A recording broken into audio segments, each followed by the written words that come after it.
rabbil alamin. Allahumma shalli wa sallim ala sayyidina Muhammadin wa ala alihi wa sahbihi ajma'in, amma ba'du. Alhamdulillah, pembahasan kita di kitab Sayyidina Muhammad Rasulullah SAW masih berlanjut terus tentang kumpulan sifat-sifat mulia Rasulullah Sallallahu Alaihi Wasallam. Dan kemarin sudah disampaikan bahwasanya paling detail yang mensifatkan ini itu adalah riwayat, yaitu ketika Sayyidina Hasan bin Ali bin Abi Thalib itu bertanya kepada Hindun bin Abi Halah dan disifatkan bagaimana sifat-sifatnya Nabi sallallahu alaihi wasallam. Pada saat itu Sayyidina Hasan setelah disifatkan tentang sifat fisiknya Nabi, tanya lagi gimana pembicaraan Rasulullah. Rasulullah itu cara bicaranya gimana? Sudah kita bahas juga di dalam pertemuan yang sebelumnya. Kemudian yang unik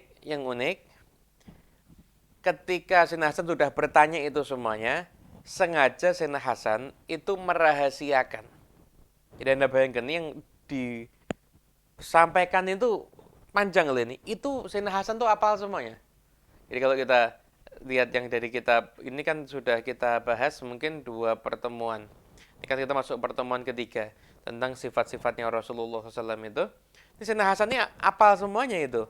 Padahal itu dengan keterangan yang cukup dan keterangan yang cukup panjang. Keterangan yang cukup panjang itu beliau apal semuanya. Sampai akhirnya ketika itu Sayyidina Hasan itu mengatakan, aku sengaja merahasiakan dari Husain bin Ali selama beberapa masa. Kemudian setelah itu baru aku sampaikan.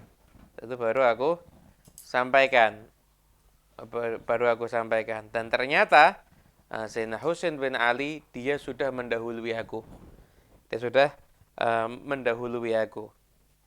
Jadi kalau aku tanya tentang Rasulullah SAW, ternyata dia sudah mendahului aku untuk duluan bertanya bagaimana tentang Rasulullah Sallallahu Alaihi Wasallam. Maka yang semua yang aku tanyakan sudah ditanyakan sama Sayyidina Husain. Jadi artinya dua bersaudara ini sangat semangat untuk mencari tahu tentang Rasulullah Sallallahu Alaihi Wasallam. Kemudian setelah itu malah Sayyidina Husain sudah mendahului aku tanya kepada Sayyidina Ali tentang bagaimana Nabi Muhammad ketika di rumah, bagaimana Nabi Muhammad ketika di luar rumah, bagaimana Nabi Muhammad SAW ketika di majlis, bagaimana dengan teman duduknya, dan bagaimana diamnya Nabi SAW. Itu sudah ditanyakan semuanya. Sekarang kita akan bahas yaitu apa yang ditanyakan sama Sayyidina Husain. Ditanyakan sama Sayyidina Husain. Jadi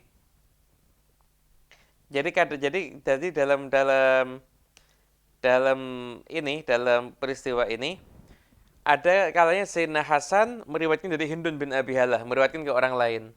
Tapi nanti dalam riwayat yang lain ini itu Sayyidina Hasan jadi periwayatnya Sayyidina Husain. Hasan mendengar dari Husain, Husain bertanya pada Sayyidina Ali bin Abi Thalib. Nah, itu. Jadi dua kakak beradik ini Allah Ta'ala meridhai mereka semuanya. Itu sangat himmahnya, semangatnya itu adalah mencari tahu sebanyak mungkin tentang Rasulullah Sallallahu Alaihi Wasallam. Dan begitu juga harusnya orang-orang yang beriman itu himmahnya, semangatnya adalah mencari tahu sebanyak mungkin tentang Nabi Sallallahu Alaihi Wasallam. Sayyidina Husain beliau bertanya, fasa'altu Aliyan radhiyallahu anhu an dukhuli Rasulillah sallallahu alaihi wasallam. Aku bertanya kepada Ali tentang bagaimana Nabi SAW kalau masuk rumah. Katakan kana sallallahu alaihi wasallam. Beliau Rasulullah SAW idza awa ila manzilihi. Kalau masuk ke rumahnya, jazza'a dukhulahu thalathata ajza. Beliau membagi waktunya di dalam rumah itu untuk 3. Juz'an lillah, waktu untuk Allah. Wa juz'an li ahli, waktu untuk keluarganya. Wa juz'an li nafsih, dan waktu untuk dirinya. Jadi dibagi 3. Waktu untuk Allah, waktu untuk keluarganya, waktu untuk dirinya. Nah, Ini kalau orang zaman sekarang nih kadang-kadang nanti mengartikan itu Allah time, family time, me time. Gitu. Tapi nanti me time-nya Nabi Muhammad kayak apa? Jangan dikira nanti dudukan sendiri, mainan HP, lihat YouTube berjam-jam gitu, bukan itu. Beliau itu pertama waktu untuk Allah, untuk ibadah, sholat, baca Quran, doa, zikir, tafakur. Yang kedua waktu untuk keluarganya, duduk sama keluarga, nyenangkan mereka. Setelah itu memperhatikan semua urusan mereka. Jadi ketika kita kadang kehilangan waktu yang kita anggap produktif untuk keluarga, tidak usah kecewa karena memang menyenangkan keluarga itu bagian daripada ibadah. Selama tidak sampai nyerempet pada sesuatu yang haram, termasuk bagian daripada ibadah. Tapi banyak ibadah, tapi juga dan bukan berarti ibadah cuma itu. Itu berarti ibadah cuma itu, ibadah ya macam-macam. Saya nyenangkan keluarga sampai saya tidak pernah sholat di masjid, ya kurang bagus. Itu kan juga ibadah, betul. Tapi ibadah yang lain yang penting juga gak banyak. Gitu loh. Kemudian, bagiannya Nabi untuk dirinya, me time-nya Nabi itu apa? Summa jaza'u juz'au bainahu wa bainan nas fayuraddu dzalika bil khassah 'alal 'amah wa la yadkhiru anhum syai'an. Maka beliau kemudian membagi waktunya, ya ini fayuraddu dzalika bil khassah 'alal 'amah, itu beliau menjadikan waktu beliau untuk dirinya itu adalah waktu beliau untuk melayani masyarakat. Maka ada orang khossatur rajul, ada orang khossahnya Nabi Muhammad, itu keluarganya Nabi SAW. Dan sahabat-sahabat dekatnya Nabi. Itu khossah, itu orang khusus. Ada amah, orang yang umum. Orang yang umum. Nah, apa maksudnya Nabi itu menyampaikan bagian itu dari orang khusus kepada orang yang umum? Maksudnya, orang-orang yang khusus datang ke, ada tiga maksud nih. Orang-orang yang khusus itu datang kepada Nabi SAW. Kemudian Nabi ngajarin mereka ilmu. Setelah itu mereka nyampaikan ke orang yang amah, ke orang yang umum. Ada juga baknya itu bima'nal min, artinya yuraddu dzalika minal khassah 'alal amah. Jadi waktu yang sebenarnya untuk orang khusus itu zaman Nabi diberikan kepada untuk orang umum. Atau ada juga waktu itu sebenarnya untuk orang khusus, tapi tidak ada waktu orang khusus. Semuanya dikasihkan orang umum. Gitu. Artinya apa? Beliau itu membuka pintunya untuk melayani masyarakat. Wala yadakhiru anhum syai'a, dan beliau tidak pernah sengaja menyimpan sesuatu apapun. Apapun yang dirasa penting itu selalu disampaikan kepada Nabi SAW untuk umatnya. Jadi Nabi itu tidak pernah menyimpan informasi penting, ilmu penting. Ini ilmu full daging, ini disimpan aja untuk orang umum, tidak. Ini untuk orang khusus, tidak. Semua disampaikan kepada umatnya. Hanya saja mungkin ada ilmu tertentu yang memang disampaikan yang tidak untuk umum itu ada, tapi rata-rata semua yang manfaat itu disampaikan kepada umatnya. Wa kana min sirati fi juz'il ummah idharu ahli al-fadli bi'idhnih wa qismu ala qadri fadlim fid din. Jadi termasuk sirahnya Nabi SAW di dalam bagian beliau itu mementingkan urusan umat, itu mementingkan orang-orang yang mulia dan orang-orang yang mulia, tapi tentunya dengan seizinnya. Jadi misalkan ada orang yang kepala sukunya atau kepala tokohnya, ya itu dimuliakan sama Nabi SAW, dimuliakan sama Rasulullah SAW. Dan beliau itu kalau membagi waktu itu tergantung keutamaan mereka di dalam urusan agama itu. Jadi Nabi SAW itu ngasih kesempatan mungkin untuk waktu lebih lama untuk orang-orang itu sesuai dengan apa yang Nabi izinkan. Satu waktu Nabi untuk umat itu Nabi berikan sesuai dengan kadar mereka di dalam urusan agama. Itu mereka datang sama Nabi, ada faminhum dzul hajah, ada orang yang hajatnya satu. Wa minhum dzul hajatain. Ada orang yang hajatnya itu dua. Ada wa minhum dzul hawaij, ada orang yang hajatnya itu banyak. Fayatasyaghulu bihim, maka Rasulullah sallallahu alaihi wasallam itu sengaja beliau itu menyibukkan dirinya untuk menjawab pertanyaan-pertanyaan mereka dan menunaikan hajat-hajat mereka. Itu jadi Nabi SAW itu bagi. Ini orang yang agamanya baik itu punya porsi untuk bisa lebih dekat kepada Nabi SAW. Gitu. Yang semakin soleh dan semakin bertakwa.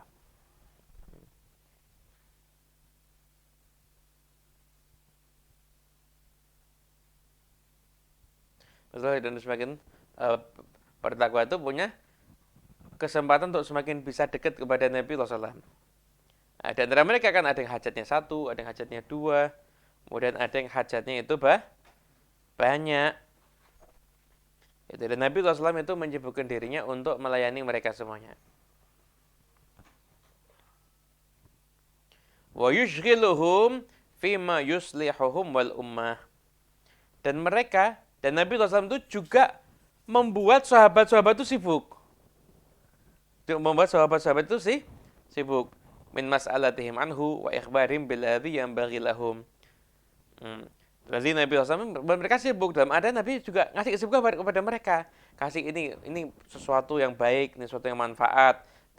Nabi SAW itu buka, ayo tanya, yang mau tanya siapa. Nanti Nabi SAW itu memberikan jawaban. Kalau enggak, Nabi SAW yang pengen tanya kabar, gimana keadaan mereka dan lain sebagainya. Dan Nabi SAW kemudian menyibukkan mereka untuk mempelajari apa yang dari Nabi SAW. Hingga bisa kita katakan Rasulullah SAW itu waktunya tidak ada yang kosong untuk perkara yang mendatangkan manfaat untuk umat atau mendatangkan kebaikan untuk umat. Dan Nabi juga tidak membiarkan waktunya sahabat itu untuk kosong. Nabi SAW itu membuat mereka sibuk dengan apa? Dengan tadi, ngasih, ayo tanya.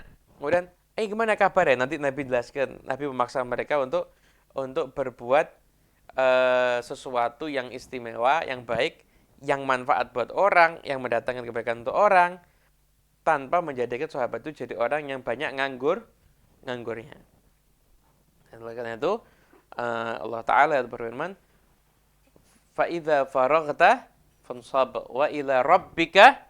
Kalau kamu udah selesai dari satu pekerjaan, fansab li ghairi, maka tegakkan badanmu untuk kerjaan yang berikutnya. Dan semuanya harapannya hanya kepada Allah Subhanahu wa Ta'ala. Maka Islam itu agama yang mengajarkan kerja keras, agama yang mengajarkan produktivitas, bukan agama yang mengajarkan orang itu untuk nganggur gitu. Kemudian setelah itu dan Nabi juga berkata, liuballighi syahid minkum al-ghaib. Orang-orang yang ada di sini, nanti sampaikan ke yang tidak ada. Kamu ini dengar apa dari aku? Sampaikan ke orang yang tidak asyahid, nyampaikan kepada yang ghaib. Kemudian wa ablighuni hajata man la yastati'u iblaghaha. Dan sampaikan kepadaku hajat-hajatnya orang yang dia itu tidak bisa nyampaikan kepadaku. Jadi nyari ada orang yang punya hajat sama aku yang tidak bisa nyampaikan, kamu dengar enggak? Kita kan enggak, nek bisa enggak usah ngomong biar enggak ngerepoti. Nabi enggak, ada orang punya hajat sama aku tapi dia enggak bisa menyampaikan. Tahu enggak barang siapa yang menyampaikan pada sultan hajatnya orang yang dia enggak bisa menyampaikannya, maka Allah Ta'ala akan menegakkan kedua kakinya nanti ada di hari kiamat. Itu. Itulah Rasulullah Sallallahu Alaihi Wasallam. Gitu. Maka Nabi SAW itu ya sudah tidak ada yang disebutkan di depan Nabi SAW kecuali yang tadi, yang mendatangkan manfaat tadi itu, dan tidak menerima daripada siapapun kecuali hal-hal yang mendatangkan manfaat tersebut.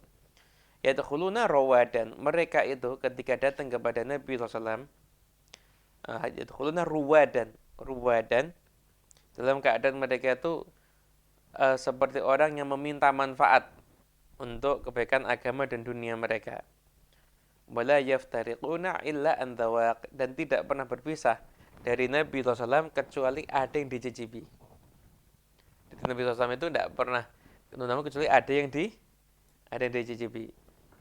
Wa yakhrujuna adillah, maka mereka itu ketika keluar dari sisi Rasulullah sallallahu alaihi wasallam, maka mereka sudah jadi orang adillah. Adillah itu jadi penunjuk kepada jalan kebaikan. Itu mereka orang yang duduk bersama dengan Rasulullah sallallahu alaihi wasallam. Itu Nabi SAW kalau di dalam rumah.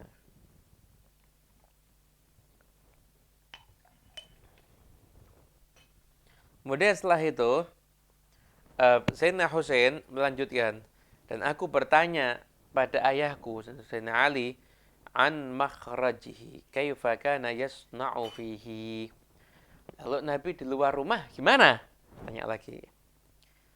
Kana Rasulullah sallallahu alaihi wasallam, lalu di luar rumah, yakhzunu lisanahu illa fi ma ya'ni. Beliau itu kalau di luar rumah, beliau itu tidak menggunakan lisannya kecuali untuk sesuatu yang bernilai. Sesuatu yang punya manfaat untuk urusan dunia ataupun urusan agama.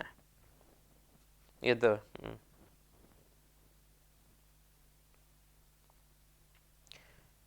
Kemudian Nabi SAW itu sangat jaga tidak mau masuk sesuatu atau mengucap sesuatu yang tidak ada manfaatnya atau berbuat sesuatu yang tidak ada manfaatnya. Dulu pernah ada seseorang dari sahabatnya Nabi SAW mati. Saya itu mati syahid. Kemudian ada yang bilang absyir bil jannah, waduh kabar gembira ini masuk surga orang ini. Nabi, kau apa tahu? Mungkin dia pernah ngomong sesuatu yang tidak manfaat, atau dia kikir pada sesuatu yang harusnya itu bisa dia berikan. Gitu. Wa yu'allifuhum, dan Nabi SAW itu selalu sifatnya itu taklif itu merajut kasih sayang di antara para sahabatnya, wala yunafirum, dan tidak pernah beliau itu mengucapkan kalimat-kalimat kasar hingga menyebabkan sahabatnya itu menyakiti hati, sehingga sahabatnya itu kemudian berpaling dari beliau. Wa yukrimu karima kulli qaumin wa yuwallihi alaihim. Kalau ketemu orang mulia, maka Nabi SAW itu memuliakan orang itu dan mengangkat orang itu sebagai pemimpin kaumnya. Sebagai pemimpin kaumnya. Gitu. Jadi orang-orang tokoh itu kalau kumpul sama Nabi Muhammad tidak kehilangan ketokohannya. Malah dia diposisikan sama Nabi semakin dimuliakan karena ketokohannya. Jadi beliau itu tidak pernah jadi ancaman untuk siapapun. Jadi memang dari awal hasud kayak Abdullah bin Ubay. Tapi kalau orang-orang tidak, tokoh itu ketemu sama Nabi, ya tetap jadi tokoh dia. Tidak terus ketemu sama Nabi ya kamu jadi orang biasa. Tidak. Tetap dia jadi tokoh di kaumnya, dimuliakan sama Rasulullah SAW. Sebelum Islam dia ditokohkan, setelah Islam dia juga harus ditokohkan. Gitu. Nah, wa yahdharun nas wa yahtarisu minhum min ghairi ayat wi an ahadin minhum bisyarah wa khuluqah. Beliau itu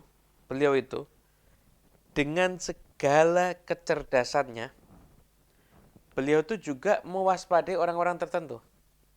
Ini orang baru masuk Islam. Ini orang belum bisa terbukti ini. Ini orang beneran atau tidak Islamnya. Itu belum, Nabi SAW itu juga ada kecurigaan.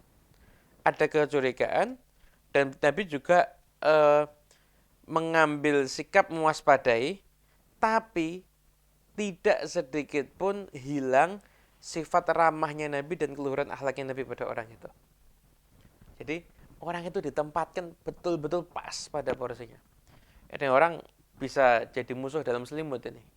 Gimana sikapnya Nabi Muhammad SAW? Tetap menunjukkan akhlak, tapi diwaspadai sama Nabi. Bawa omongan, kalau nyampe sesuatu, diwaspadai sama Rasulullah SAW. Itu. Itu Rasulullah SAW. Jadi sangat bijaksana dan ini menunjukkan keluasan keluasan akalnya beliau. Wa tafaqqadu ashabah. Nah, uh, beliau itu suka nyari, kok tidak kelihatan mana. Itu fulan sudah berapa hari tidak kelihatan. Ini sudah berapa hari tidak ada kabar, dicari. Wa yas'alunas amma finnas. Dan beliau itu juga suka menanyakan tentang kabarnya masyarakat yang ada di situ. Nah, ini yang dimaksud, yang dimaksud itu bukan berarti Nabi SAW itu mau menanyakan gosip, enggak. Nabi SAW itu beliau pengen tahu kondisi masyarakatnya sampai ke kalangan akar rumput seperti apa, gimana, apa terjadi, kabar-kabar apa yang terjadi di antara mereka, gimana dalam keadaan baik atau dalam keadaan susah. Kalau mereka senang Nabi ikut senang, kalau mereka susah Nabi juga ikut susah. Kalau mereka tuh kena sesuatu, ada problem yang Nabi bisa bantu, maka Nabi akan bantu. Itu, dan ini bukan tajasus. Ini bukan tajasus, tapi ini adalah perilaku dari seorang ayah yang cinta kepada anaknya hingga pengen tahu bagaimana kondisi anaknya, dalam keadaan baik atau tidak baik. Ada seorang ayah cinta sama anaknya, kemudian meletakkan anaknya di satu tempat, di asrama atau dimanapun juga. Kemudian ayah ini penasaran, pengen cari tahu kabar tentang anaknya. Masa itu tajasus? Ya enggak. Namanya orang cinta begitu. Nah, beliau itu terus. Jadi beliau pengen pengen tahu kondisinya umat gimana. Nah, kalau ada yang bengkok diluruskan, kalau ada yang lalai diingatkan, kalau ada yang lupa dinasehati. Nah, dari beliau itu berusaha mengobati semua penyakit yang ada di antara umat-umatnya, baik itu penyakit zahir ataupun penyakit batin. Penyakit zahir ada dokternya, penyakit batin itu obatnya harus pas sesuai dengan porsinya masing-masing. Kemudian beliau itu wa yuhassinul hasan wa yuqawi wa yuqabbil qabi wa yuhi. Itu kalau ada orang berbuat sesuatu yang baik atau punya pikiran yang baik, dibenarkan sama Nabi, dipuji, kemudian dikuatkan semangatnya untuk berbuat kebaikan tersebut. Orang berbuat keburukan, sama Nabi ya diingatkan ini buruk. Dan Nabi SAW itu berusaha untuk orang tidak berbuat daripada sesuatu yang buruk. Mu'tadilal amri ghaira mukhtalif. Beliau itu adalah orang yang sangat proporsional. Sangat proporsional. Semuanya, ucapannya, pemikiran itu bagus. Tidak ada mukhtalif, jadi tidak ada ngomongnya ini, perilakunya ini, tidak ada. Semuanya itu pada porsinya masing-masing. Gitu. Dan beliau itu juga tidak pernah lalai. Beliau tidak pernah lalai apa yang menjadi kemaslahatan daripada pengikutnya. La yaghfulu ma khafata ayafulu au yamilu. Jadi au yumilu, beliau itu tidak pernah lalai sehingga khawatir kalau umatnya lalai nanti tidak ada yang mengingatkan, atau kalau malas-malasan nanti tidak ada yang mengingatkan. Likulli halin indahu itad liksuru anil haqi wala yujawizu. Setiap kala sesuatu itu berada pada garis rel yang pas, yang pas, dan beliau itu tidak pernah beliau itu bersikap tidak ideal. Jadi akan ada ifrat, ada tafrid. Ifrat itu terlalu berlebihan. Tafrid itu terlalu mengenengkan. Beliau itu selalu ada di tengah-tengah. Alladzina jaluna minan nasi khiyaruhum. Orang-orang yang dekat sama Nabi SAW itu ya orang-orang terbaik di antara mereka, di antara sahabat itu yang paling baik, yang paling dekat sama Nabi. Afdhaluhum indahu, yang paling afdal di sisi Nabi, a'ummuhum nasihatan, yang paling umum kepeduliannya untuk kaum muslimin. Wa a'dhamuhum indahu manzilatan ahsanuhum muwasatan wa mu'azaratan. Dan yang paling tinggi kedudukannya di sisi Rasulullah sallallahu alaihi wasallam adalah mereka yang paling banyak berkontribusi di dalam kehidupan umatnya Nabi Shallallahu Alaihi Wasallam. Jadi orang yang paling dekat sama Nabi Shallallahu Alaihi Wasallam itu ada orang yang paling banyak berkontribusi untuk umatnya Rasulullah Shallallahu Alaihi Wasallam. Itu adalah bagaimana adab-adab Nabi Shallallahu Alaihi Wasallam ketika beliau itu ada di luar ada di luar rumah gitu. Wallahu a'lam bishawab. Insyaallah nanti ada adabnya Nabi ketika di majlisnya, adabnya Nabi ketika dengan tempat duduknya, dan adab ketika diamnya Nabi sallallahu alaihi wasallam. Wallahu a'lam bishawab.